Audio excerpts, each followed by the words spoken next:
Good morning and welcome to Business Morning. I'm Chimeze Obi Iwagu. We'll begin the show with Friday's business briefs.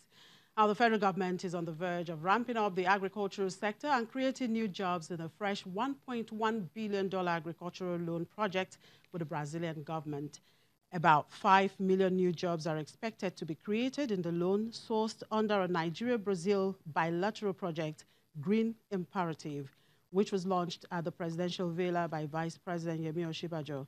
The partnership involves the provision of modern agricultural machinery and support services, including 10,000 tractors to be assembled locally in Nigeria, and the establishment of over 707 training centers for Nigerians. Speaking at the launch of the project, Vice President Osinbajo said it was part of the government's promise to invest in agriculture. And the central bank has reaffirmed its commitment to increase the number of Nigerians who have access to financial services. Speaking at a meeting in Abuja, the Deputy Governor of the Central Bank in charge of financial system stability, Ms. Aisha Ahmed, explains that the Apex Bank is adopting new strategies, which includes sensitization and grassroots engagements to raise the bar in attaining its vision of 80% financial inclusion by 2020. Let's take a listen. I'm pleased to deliver this good message. Officials of the central bank, senior executives of commercial banks, and finance experts at a meeting targeted at increasing the level of financial inclusion in the country. Physical access. Data by the Enhancing Financial Innovation and Access indicates that 36.6 million eligible Nigerian adults do not have access to financial services. We are promoting some new initiatives that will positively drive financial inclusion. I'm glad that the Director of Financial Policy and Regulation is here. Late last year, we came out with some guidelines for licensing and operation of payment service banks. We think that this model will expand the number of stakeholders that are going to provide financial services. It will help us leverage technology in a more focused way to promote our objectives and ensure that all the unbanked, underbanked people, both in urban and rural areas, get access. There were words of support from the German Development Corporation for the realization of financial inclusion.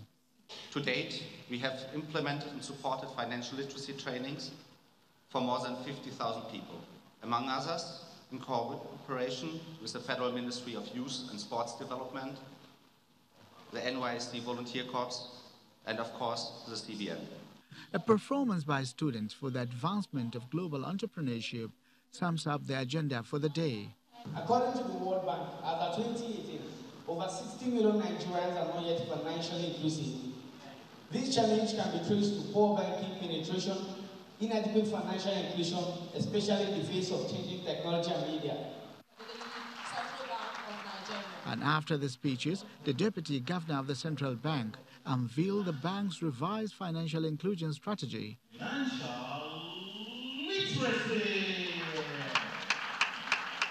Hopefully, this will help in the attainment of 80% financial inclusion by 2020.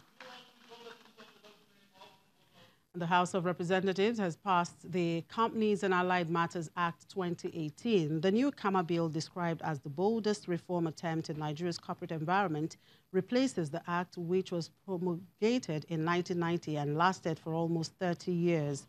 All 871 clauses, 15 schedules and explanatory memorandum were adopted by the lawmakers after it was presented by the House Leader, Honorable Femi Gbajabiamila, for consideration.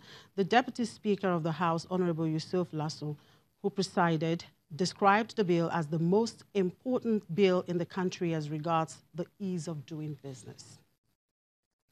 And the National Association of Nigerian Traders is calling on the federal government to reject the e-commerce negotiations initiated by the World Trade Organization. Addressing newsmen in Abuja, the president of the National Association of Nigerian Traders, Mr. Ken Okoha, says accepting the negotiation will indirectly push Nigerians to become dependent on developed countries for technology, as well as lead to the negligence of indigenous innovations.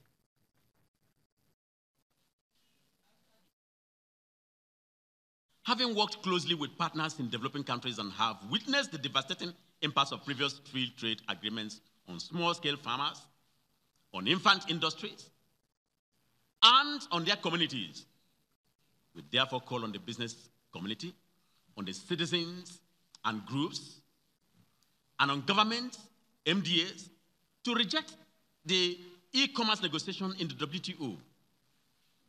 NANS supports fair trade. We support sustainable development and democratic practice. And unfortunately, the e-commerce negotiations at the WTO fails to support any of these principles. The Nigerian law and policy regarding online businesses, as well as the relevant economic governance issues and regulatory practices affecting the regional ECOWAS and continental AU marketplace are weak and almost absent to show e-commerce negotiations. Then why are we driving in? We therefore urge the federal government of Nigeria to reject the e-commerce negotiations and immediately opt out and withdraw Nigeria's membership of Friends of E-Commerce for Development Forum.